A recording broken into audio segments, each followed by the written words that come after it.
You're listening to the Before You Market podcast. In a world of endless tactics and fleeting trends, we're here to show you why putting your brand first changes everything. Join us as we explore how a brand-first strategy can revolutionize your marketing. Get ready to rethink marketing. This is Before You Market. All right.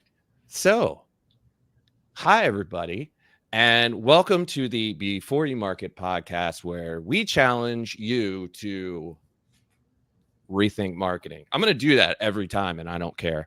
To help us in this endeavor, we've invited some of the best marketers in the business to enlighten you on your path to marketing glory. Amber Naslund is one of my very favorite people who also just happens to be a marketing badass. Amber is the person who says the thing you didn't know you needed to hear, but definitely needed to hear. Amber is honest, real, and as they say in the Northeast, wicked smart. But she's in Chicago. I don't know why I felt like I needed to do a Northeast accent, but whatever.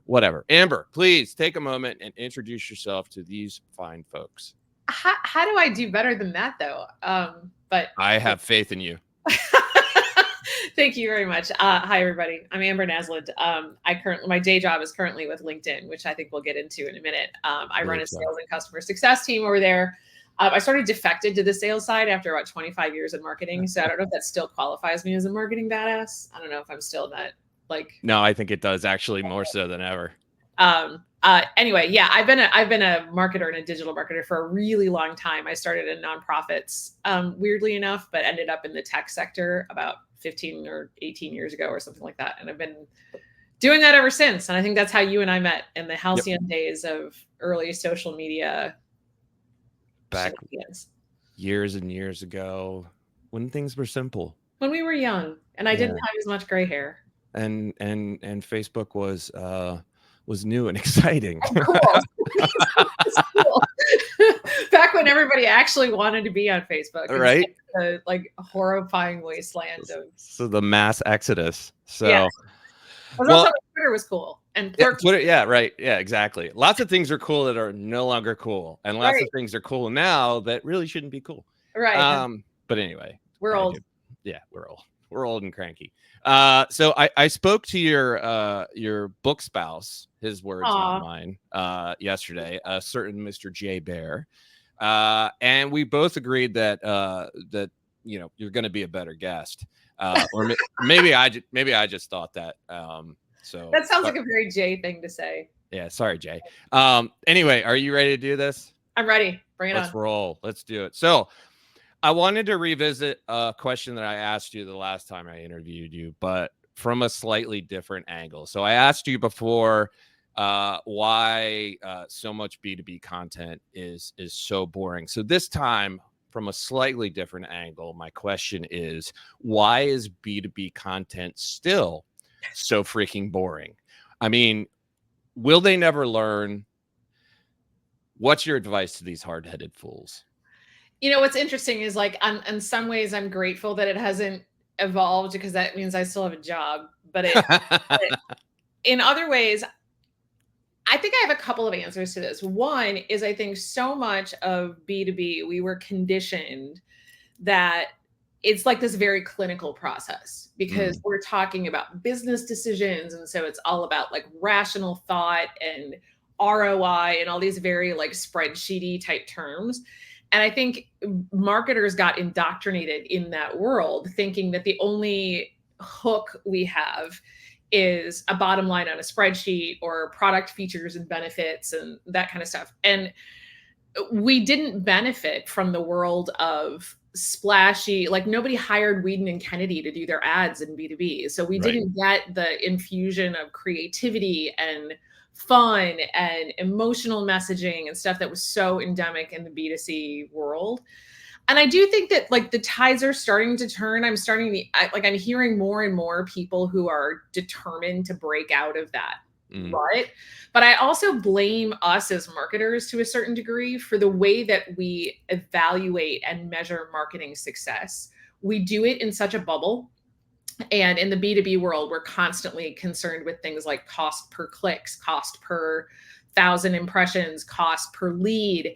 And we got in this train of everything had to be a lead, everything had to be like a gated white paper. And we did it to ourselves by making that the way that we evaluated success and refusing to take on a much more integrated mindset for marketing's influence on an entire customer journey, on brand perception, on customer experience, on the post-sales experience. Like, we decoupled marketing and we started doing marketing based on our org chart. So it was like the product marketing team does this and the demand gen team does this. Like, we created our own monster in a lot of ways. And it ripped the soul out of a lot of what marketing is and was. And what's interesting is I'm seeing companies starting to expand their horizons a bit. I'm seeing B2B companies throw some budget at Super Bowl ads. Not that I'm saying that that's the way everybody should go, but like Workday did a really cool campaign around the Super Bowl with Billy Idol and Gwen Stefani in ads. And it was like, finally, somebody's got a sense of humor about some of this stuff. So I don't know. We've taken ourselves way too seriously for way too long. We're measuring a lot of the wrong things and we're doing it in a vacuum. And that none of those things foster creativity or interesting marketing, in my opinion. I mean, there's so much in what you just said that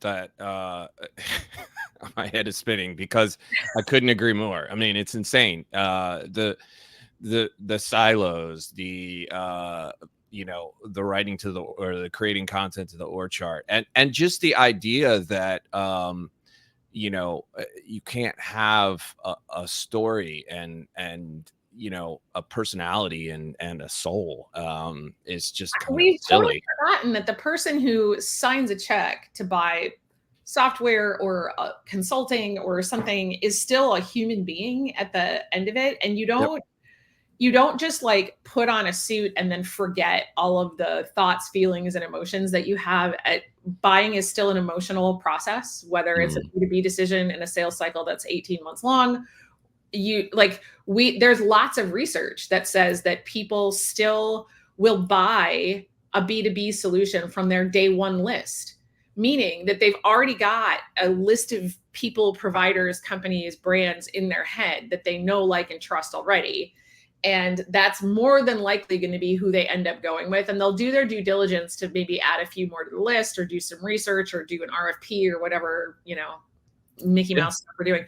But like, at the end of the day, you're still talking to a human being who has thoughts and feelings about the people they work with. They want to work with a company they trust. They want to work with people they like. And all that stuff is really cliche, but it still holds true. And yet we've somehow excised that part out of B2B marketing and pretended that the entire process is this rigidly rational thing. And it isn't. It still isn't. So if you can infuse a little bit back of remembering that your first job as a marketer is to catch somebody's attention and pique their interest versus thinking of everything as the bottom of the funnel demand gen motion. We forgot that there's so much that has to happen before anybody will ever consider downloading your white paper, or signing up for your email list. Like, there's a lot of very psychological things that need to happen. And B2C marketing never forgot the art of persuasion, and they never forgot the art of positioning and the things we learned in marketing classes, that there were 4 Ps and promotion was only one of them. But we've forgotten things like pricing levers and product positioning and so much that really rounds out marketing as a discipline. And we've boiled it down to whether or not we can capture a lead that isn't arguably even a lead in the first place. Yeah, 100%. It's craziness. People still need to establish trust in you and make that connection. So yeah, it's nuts. So you work at LinkedIn. So obviously I'm going to ask you some questions about LinkedIn. What is behind the explosion of LinkedIn newsletters lately? I mean, I've seen so many of them And a lot of them seem to be doing very well. Yeah. A previous guest on this podcast, Jenny Dietrich, the wonderful, great, and I've powerful known Jenny. Jenny a long time. I loved it. She's phenomenal. She told me her newsletters actually generate a lot of business for her. So why do you think this is taken off? What's behind this? I think that there's two things happening. One is it's a reflection of just the continued growth, engagement, and expansion we've had on LinkedIn as a whole. I think as there's a fair bit of abandonment of social media 1.0, people are looking for a place where like content engagement and audiences are more substantive, where the discourse is a little bit more grown up. And Right. LinkedIn is a home for that. So we've continued to see our platform grow, our audiences grow, our engagement levels grow. So part of that's just an outcome of that. I also think that the return to more newslettery or long form style content has been happening over the last couple of years. You've seen the growth in platforms like Substack. You've seen people returning to blogging and email newsletters as realizing that like having an audience like that is far less volatile than having like a fleeting audience on social media or a platform that can, disappear and It's substance and yeah. it's trust building. Yeah, totally. And I think that like there's still, I know a lot of people are really allergic to the term thought leadership, but there's still a lot of appetite for expertise, knowledge sharing, like in-depth thinking. And newsletters are a great format for that. I too have a newsletter on LinkedIn that I neglected sorely in the last couple of months, but is still the most gratifying thing that I do. And I get really great engagement and comments and messages from people about it. So I think people are just hungry for substance. Like we've spent a lot of years with, remember, I mean, everybody used to call it bite size or snack size content and stuff, which is fine. I think there's still room for that in the world, but all of these things are cyclical. And I think people start to get hungry for like, okay, cool. I don't want the 30-second reel. I want to read something that actually helps me do my job better or helps me think differently about my profession or like my professional development. So I think that's just kind of where humans' heads and hearts are right now. And you and I grew up in the era of like people did blogging. Yeah. And I think people are not as keen to like own their own domains and host their own blogs and do all that kind of stuff anymore. But a newsletter is a quick, easy way to do it. And LinkedIn is a trusted platform to do it on. And so I think the combination of those two things has made it a very successful format for us. I think it's great. And it's just I love the way I especially like when you start a newsletter, how it automatically just sends it out to all the followers. It's like, hey, there's this newsletter thing. It's like, sweet. Yeah, I think like in the early days, I had the privilege, of course, of like seeing some of the early iterations of the product, and they did a lot of thinking around balancing, not wanting to spam your network, but making it such that the distribution and reach was a built-in component of the product, and making sure that your network could benefit from knowing that those newsletters exist, but you could also benefit from having easy ways to distribute, publish, and promote your newsletter from within your LinkedIn network. And I think they've done a good job, and they continue to iterate on how to like tweak and little fidgety things about that. Yeah. So I mean, I don't think it's I don't want to like sound like I'm kissing up, but I think LinkedIn has nailed, organic engagement better than any other platform.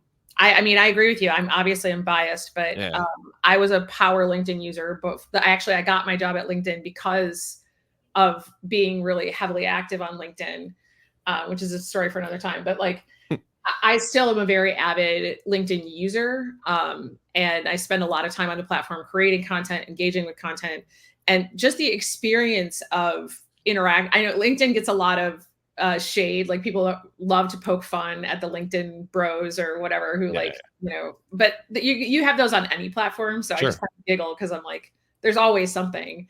But I think by and large, the LinkedIn platform has so much more substance and interesting content on it, and thoughtful, intentional content that I find it a much better use of my time to spend time on that feed. And the feedback we get from our members is exactly that. They come to LinkedIn with intention.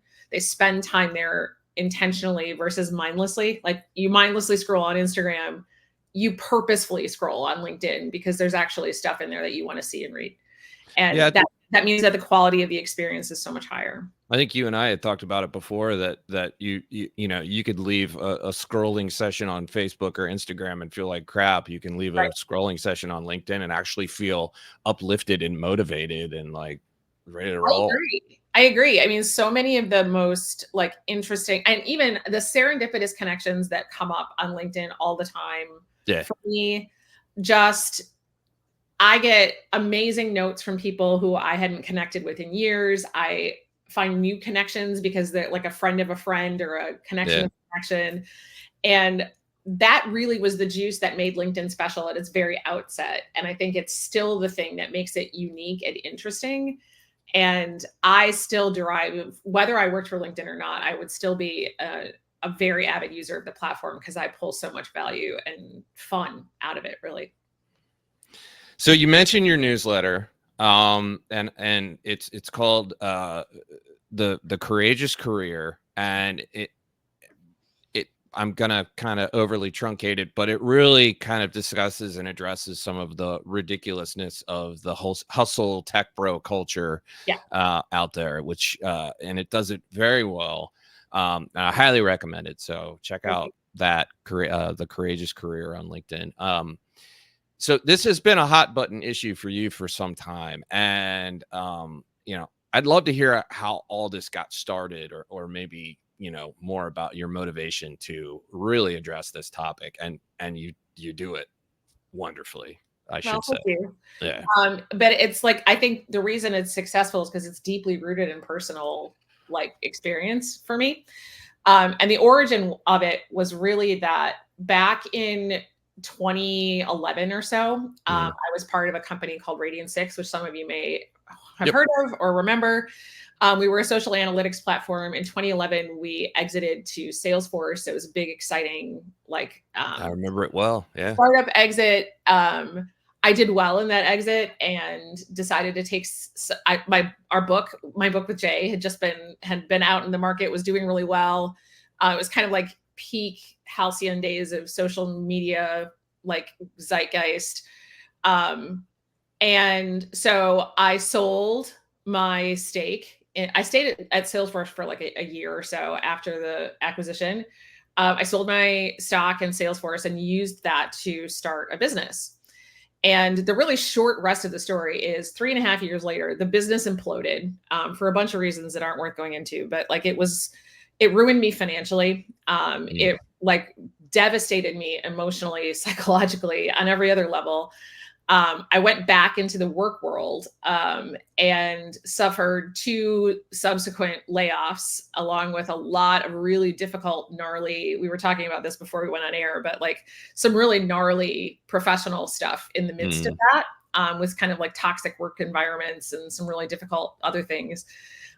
So the upshot was that at the end of that process, my confidence was just annihilated. And I spent a lot of time reflecting on feeling like the glut of imposter syndrome that washed over me, and feeling like my identity and my career had been so tightly tied together. And I was faced with recognizing that I needed to find self-worth outside of what I did for a living. And that I was really tired of the narrative that if I wasn't out there with fancy titles and working 80-hour weeks, that I somehow wasn't valid, worthy, or interesting. And so candidly, I went to therapy. I did a lot of work on my own. I did a lot of researching, like, what is this? Like, this has got to be a thing that happens to a lot of people. So I think the newsletter and a lot of my writing and talking about this particular topic just came from me needing to explore it out loud personally, because that's sometimes how I process. But in the adventure of doing that, I connected with so many people that would immediately send me a message going, oh my God, like this happened to you too. Like, me too. I felt this way. This happened to me. So I started surfacing all of these stories of people who had navigated really toxic work environments or had multiple professional meltdowns and failures that was hurting their confidence, or people who had worked themselves to the bone for years and years thinking that they needed to achieve and achieve and achieve, and then Right. were left feeling empty as Yep. a result. And the pinnacle of it was this last year. I lost both my parents. And as anybody who's like dealt with extreme loss will tell you, it really puts in perspective like how you spend your time, where you put your effort, the things that you care about. And I keep saying that like neither one of my parents laid on their deathbeds wishing they'd worked more, or wishing they'd gotten Right. a promotion, Yeah. or wishing that they had, added that one line on their LinkedIn profile. Right. It really makes you, my daughter's going off to college next year. So like, it really makes you reflect on your life outside of work and how important it is to find meaning and value and worth in areas of your life that have nothing to do with how you earn a paycheck. And some people like live to work, and God bless them if that's the way that they want to do it. But I want to work to live, and I wanted a different balance in my life. And so I'm obviously in a very different place now, like 13 years later. But it was a journey to get there. And so I Sure. find it very healing to be able to write about it, to talk about it, and to bring other people along with me and let them feel like they're not alone in like struggling with this balance, because I think it's a very real human experience, but it's not one that gets talked about very often. Well, and the other interesting thing for me is that for me, it makes perfect sense. And it makes perfect sense that it's on LinkedIn, but I think a lot of people don't think of LinkedIn as the place for that type of thing. And I think it's perfect for that. And um, I think it's done really well, and it resonates with so many people because, like you said earlier, people are going to LinkedIn with intention, and they're reading these messages and they're reading this content that's actually, has depth and meaning and value to it. Well, the vulnerability thing too is a big Yeah. deal, because a lot of what people read and perceive LinkedIn to be, and they're right in some ways, is like a very carefully manicured version of us professionally. And people know LinkedIn is like the suit and tie network, or the one where like it's the world's biggest professional network, and you're expected to show up as like the best version of your professional self. And I think that tempts people to only share the good things, or only Yep. share the triumphant moments. And I've just always taken in the opposite approach, where I feel like shining a spotlight on the hard stuff, or the less than pretty moments, or the moments that are hard, are the ones that connect us as humans. So I'm the one who's like happy to put my shame aside and go out there and talk about all the gnarly, gritty stuff, so that people feel. I get messages all the time from people who are like, I'm not comfortable sharing that stuff, but I'm so grateful that you do, because it Right. makes me feel seen, and it makes me feel validated, even though I don't feel comfortable sharing that side of me outwardly. So like, I'll take arrows for you guys. It's cool. I got you. Yeah.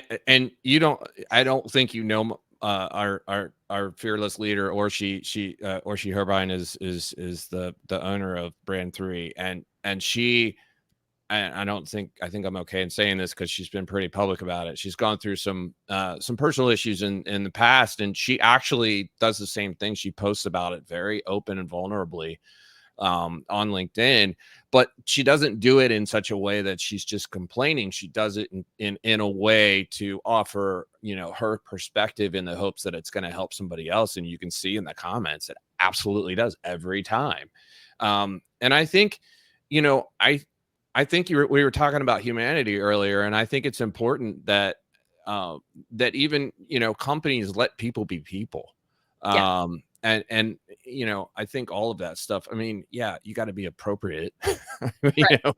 but that stuff, that stuff matters. It does. So We yeah, talk a lot at LinkedIn, and like part of our core, culture and values. And LinkedIn is known for having like a really healthy, vibrant corporate culture. And that's partly because I think we really do try to walk the walk about bringing your whole self to work. And I've been at LinkedIn 6 years and change now. It's the longest I've been at any company in my entire professional career. And a lot of that has to do with feeling like I can be who I am at work, that the people around me value that part of me. I'm fortunate to have an incredible boss, and that like makes lots of things easier. But working in an environment where you feel like you're seen and valued for the whole of you, and like you're not expected to just kind of show up and wear a mask every day, Yeah. I think is everything. And it's sorely missing in today's kind of professional and corporate culture. Amen. So in your 6 years and some change at LinkedIn, I'm curious, what has been your biggest surprise about the platform? Like, maybe about the LinkedIn community versus other platforms, or just the platform in general versus other platforms? I think the biggest surprise for me, maybe surprise is the wrong word, but I think the most interesting maybe thing has been how intentional and deliberate our platform and product teams are and content to be the tortoise versus the hare in the tech race. A lot of people, like I said, give LinkedIn a little bit of guff for being like stodgier than other tech platforms and stuff. But I feel like our moment is coming because people are starting to realize that being more thoughtful and intentional and developing a product and a platform that isn't just riding the coattails of every trend that comes along. And listen, we've gotten things wrong. Like we tried stories for a while, and that was a short-lived thing. But like I've been pleasantly surprised by how thoughtful and intentional our product teams are about making a platform that continues to create an experience for our members that is distinct from every other social network. Like LinkedIn internal people tell you that we don't identify as a social network, like not personally. Like we really want to be so much more than that. And it's understandable that we got to get categorized that way. But I also have been really pleasantly and surprised by how devoted a lot of my customers are with the investment they make in LinkedIn marketing, how passionate they are about the impact it has on their business, how much we fuel everything from the tiniest small businesses to the largest enterprises and everything in between. It's been really eye-opening for me to see how much people depend on LinkedIn. And we talk a lot about our vision as creating economic opportunity for the world's workforce. And, a lot of times when you do a corporate vision thing, you're like, yeah, okay. It's like not a lot of really nice words on a slide, or it like looks good on a corporate boardroom wall. But I'm surprised at how much that really does come to life in our platform, from the way It's that legit. it is legit. Like we find everything from like you find somebody a job to creating economic opportunity by fueling the growth of the economy and the businesses that are part of the economy and allowing them to create jobs, which in turn creates places for people to get jobs. I mean, like that whole narrative to me is like surprisingly inspiring. And that's coming from an old and grizzled gray-haired woman who's like a little hard to impress. So I'm like, people are going to be watching this going, you're not old, you're not grizzled, you're not gray-haired. What the hell are you talking about? I have a good dye job. But like I think that has been surprising to me, that I continue to stay very connected and personally fulfilled by that mission. And on my hardest days, when I feel like I want to slam my head against a wall, because we all have those at work, and instead of yeeting my computer out the window, I remember that like we are actually doing something valuable in the world. Like there is something really inherently useful about LinkedIn existing.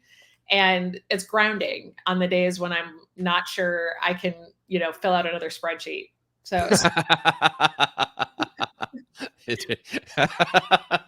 yes, yeah. I feel your pain. That's unfortunately like the reality of corporate jobs. Like a lot of Excel. There's a lot of Excel. Yeah, right. So I actually have a bonus question, and it's from our director of brand strategy, Matt Wolf, and it's about brand. So shocking. Yeah, right.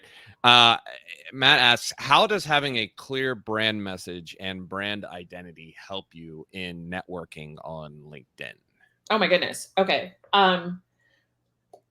Well, we talked earlier about how much, especially in B2B marketing, we've forgotten the very early part of when somebody moves from the moment they don't know you exist to the moment that you enter their peripheral vision. The most important thing that we can do from a marketing perspective is create an immediate association.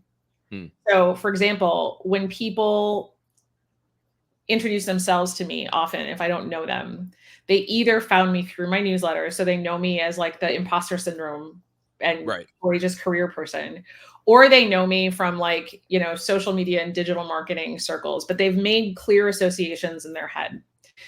And that's what branding is. That's all branding is really like a logical and emotional association. Zay Frank famously called it, which is one of my favorite definitions of brand of all time, the emotional aftertaste that we leave with people. And I think of having a clear and present brand, whether it's intentional or unintentional. You have a brand, like whether you want one or not, you've got one. But being intentional about developing it is how you are shaping the emotional aftertaste you're leaving with people when they interact with you. And for me, that is like the lasting long tail effect of whether people want to associate with you in the future, how your reputation precedes you in rooms that you're not in, how you earn the introduction to somebody who doesn't know you first, because they can immediately encapsulate for somebody else. Like if you were to describe me or introduce me to somebody else, before I've known that person, can you do it in a bullet or two, or can you sum that up in a phrase? And if so, I've done a good job of branding myself. And I think that applies to companies too, but I think that applies to people. And like there was a lot of scuttlebutt for a long time about personal branding, and I kind of detest that term for a bunch of reasons. But because I think it evokes ideas of like contrived. But to me, like a really clear brand is as much about like personal and professional purpose as anything else. And when that's clear, people know whether or not they want to be associated with you. There you go. That's it. That's it in a nutshell right there. Well, so, is that the mic drop moment? That's the mic drop moment. And I think that is the perfect place to wrap this up. And so, Amber, as always, I absolutely appreciate your time and just so much great stuff in here. And I can't wait to share it out with the world. Again, check out her newsletter, The Courageous Career, on LinkedIn. Follow her on LinkedIn. Her posts are great too. And she's just an amazing person. And if you're sleeping on LinkedIn, shame on you. It's a great place. So yeah, if you follow me on LinkedIn, I'm sorry or you're welcome in advance, depending on but thank you for the kind words. It's always so great to talk to you. Awesome. All right. Bye, everybody. Thanks for listening to Before You Market. Want more insights on revolutionizing your marketing strategy? Visit beforeyoumarket.com for all our episodes, exclusive content, and the Before You Market book. Remember, great marketing starts with a strong brand. We'll see you next time on Before You Market.